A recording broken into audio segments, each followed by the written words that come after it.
सोचो जरा, महाभारता का युद्ध हो रहा है। हजारों सैनिक, तलवारें टकरा रही हैं, तीर चल रहे हैं, और इन सब के बीच एक व्यक्ति शांत खड़ा है, मुस्कुराता हुआ। ना उसके हाथ में तलवार है, ना धनुष, ना कोई हथियार। उस व्यक्ति का नाम है श्री कृष्णा। पर एक सवाल आता है, अगर कृष्णा इतने शक्तिशाली थे तो उन्होंने कभी युद्ध क्यों नहीं किया? बच्चों, कृष्णा कमजोर नहीं थे।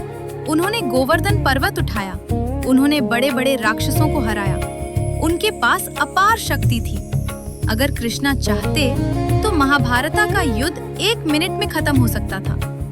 पर फिर भी कृष्णा ने एक वादा किया, मैं इस युद्ध में कोई हथियार नहीं उठाऊंगा। क्यों? जरा सोचो, अगर टीचर एग्जाम में तुम्हें सारे आंसर्स बता दे तो क्या तुम कुछ सीख पाओगे? नहीं ना। कृष्णा जानते थे, अगर वो खुद युद्ध लड़ते तो लोग कुछ सीखते ही नहीं। महाभारता सिर्फ युद्ध नहीं था, वो धर्म की परीक्षा थी, सही और गलत के बीच का युद्ध। और ये युद्ध इंसानों को ही लड़ना था। कृष्णा ने तलवार नहीं उठाई, पर अर्जुना के रथ की लगाम पकड़ी। उन्होंने रथ चलाया, रास्ता दिखाया और सही दिशा बताई। कृष्णा ने युद्ध नहीं लड़ा, पर युद्ध लड़ना सिखाया। जब अर्जुना डर गया, जब उसके हाथ कांपने लगे, जब वो कहने लगा, मैं ये युद्ध नहीं लड़ सकता, कृष्णा ने उसे डांटा नहीं। कृष्णा ने उसे जबरदस्ती भी नहीं की। उन्होंने सिर्फ कहा, अपना कर्तव्य समझो अर्जुना।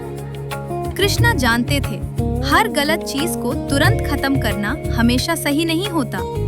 कब चुप रहना है, कब बोलना है, कब लड़ना है और कब रुकना है, ये समझना ही असली शक्ति है। अब जरा अपनी जिंदगी सोचो, अगर कोई तुम्हें गुस्सा दिला दे, क्या मुक्का मारना शक्ति है? अगर कोई तुमसे बहस करे, क्या चीखना जीतना है? नहीं। कृष्णा हमें सिखाते हैं, शक्ति हाथ में नहीं, दिमाग में होती है। सबसे ताकतवर वो नहीं होता जो सबको हरा दे, सबसे ताकतवर वो होता है जो खुद को संभाल ले। कृष्णा ने कभी हथियार नहीं उठाया, फिर भी महाभारता का सबसे बड़ा असर कृष्णा का ही था। इसलिए याद रखना, असली शक्ति मारने में नहीं, सही समय पर सही फैसला लेने में होती है।